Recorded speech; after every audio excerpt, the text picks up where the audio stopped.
Hey everybody, once again a Bromwell replay, platooned up with Primelaw and Comp and Nancy, who actually isn't a new player, has been playing since the days of Martyr She Wrote, but quit after Martyr became inactive in Clan Wars, so this is his first time back in a great many years, about 4 years or so. We are on El Haloof, in the south spawn, and we are running a triple Bromwell platoon. Now I should point out that although it's listed as Cromwell B, and although people have taken to calling it Bromwell, the Cromwell Berlin actually is just a standard Cromwell, except for the fact it gets the same top gun as the Tech Tree Cromwell on the sly, because it's depicted and listed as the historical gun for the Cromwell. It is just a Cromwell otherwise. Obviously it has much better soft stats than the Tech Tree Cromwell, but in terms of its historical configuration, it's not meant to be some special prototype or anything. It just portrays a Cromwell of the 7th Armoured Division during the final phase of World War II. And I think it does a really good job of it. Having the unit markings and all the field equipment on the tank just really makes it.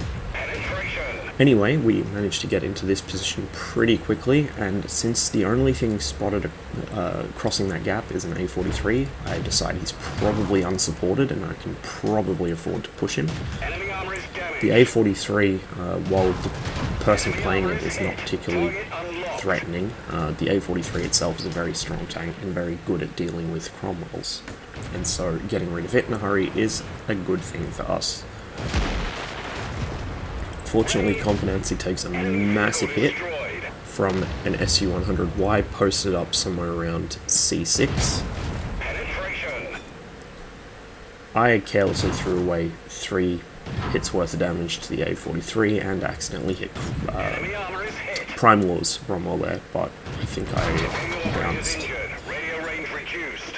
Primelaw and I are kind of peeking and poking around the corner lazily, and suddenly I get a very timely reminder that artillery is in this match, and I shouldn't be doing that. Enemy Sherman comes around.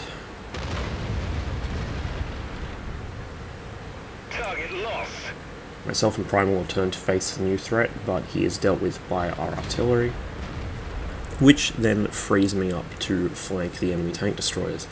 Now, interestingly enough, the enemy do have mostly tank destroyers on their team. They only have 3 medium tanks, including the Sherman, the Cromwell, and the A43, and that's why you don't fire on the move in a Cromwell when you've got teammates nearby.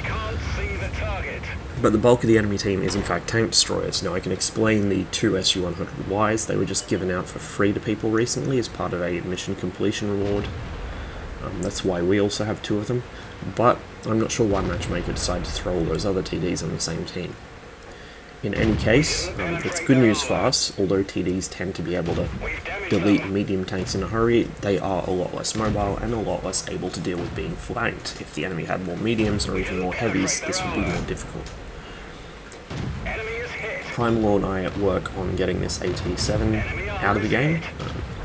Primelaw manages to set him on fire and take him out.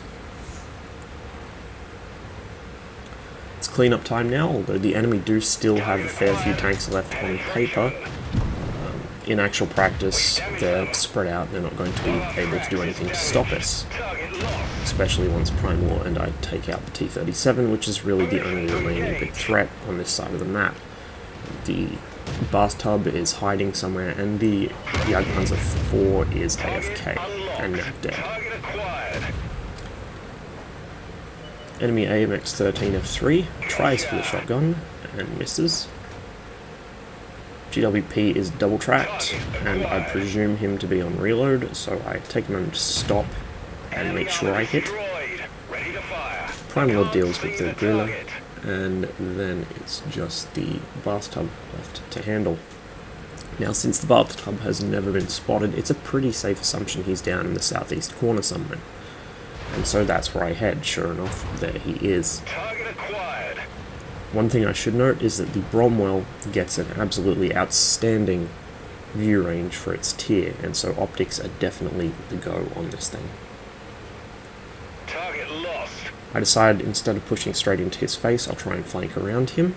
Unfortunately for me, he isn't going to fight, and he just backs off the cliff. Not to be upstaged, I follow him. I aim to land on top of him, but just miss. So unfortunately, I didn't get the kill credit on him there with a giant stomp. In fact, I landed right next to him with my gun barrel touching the back of his tank. But ended up being a pretty decent game.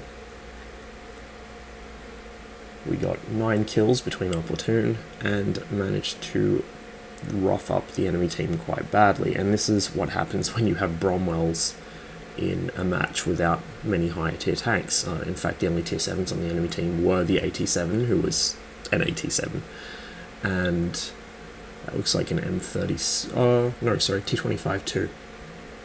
That's what it was, because we were fighting him up north.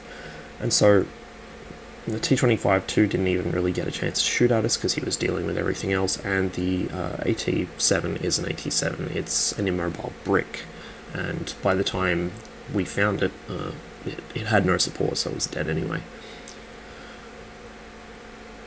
Anyway, thank you very much for watching the video. I hope you enjoyed it. Another good example of what the Bromwell is capable of, especially when it's not severely out-tiered. As ever, I wish you the best of luck in the field, and I'll see you on the next one.